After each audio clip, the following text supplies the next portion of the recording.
More often than not, movie sequels get a kind of bad rap, whether they be additions to an already popular franchise that don't live up to the hype, or just generally fine products that could never live up to the gigantic success of their predecessors. Whenever people mention the word sequel, film elitists immediately scoff, or that even the idea of a sequel at all is nothing but a cynical attempt to grab at the nearest amount of cash possible. But what about sequels that actually are better than the original? And I'm not talking about a situation where it's debatable, like say Alien or Aliens, Godfather 1 or 2, or even Terminator 2 Judgment Day. I'm talking about a sequel to a bad movie that actually turned out to be a huge, noticeable upgrade and giant leap in quality. Today's movie is a unique situation where a sequel was not followed up by anything else, and instead left the series on a high note after one failure and one success. A movie I teased in an earlier video but didn't really elaborate on. I'm talking about an absolute direct-to-video triumph called Guyver 2: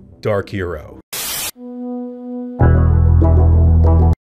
After the poor box office and critical performance of 1991's The Guyver, Screaming Mad George left and Steve Wang took over complete control for directorial duties. Applying the criticism The Guyver got for being way too comedic and nonsensical in its delivery, Guyver 2 goes for a much more serious tone and even streamlines its story to only include a few key locations. Going for more brutal fight scenes and violence, this time around the film plays out like an R-rated version of Power Rangers, only it's actually got a decent story, character progression, and focus on an entertaining setup that helps the movie become more than just a wild special effects spectacle, which by the way, it still is. And it actually does so really well in my opinion, even after falling away from a theatrical release and going for something a little less high budget. It did come out in theaters in Japan, but as far as the United States goes, it was direct to blockbuster. The story involves Sean again, this time played by the voice of Solid Snake himself, David Hayter, the Metal Gear Solid guy that both wrote 2000's X-Men as well as Zack Snyder's Watchmen. And guess what? He's great in the role. In fact, everything about the cast and performances are significant improvements over the first, and even the lore of what the Guyver universe is gets way more interesting as well. We start out with this Alan Grant looking guy going over an archaeological dig that also has some giant monsters lurking around in the woods and some badass martial arts fights peppered in between the major story beats. Buckle up, boys, I think I found a hidden gem.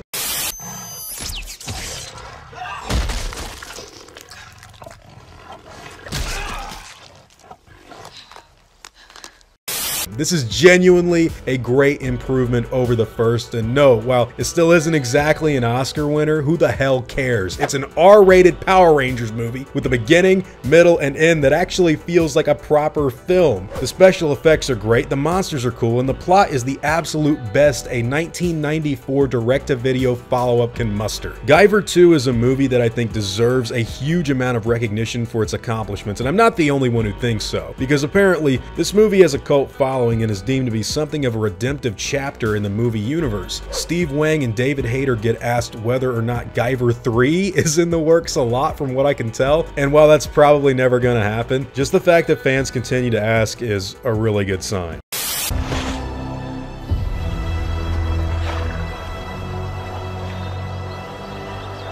You know, that's only gonna piss him off.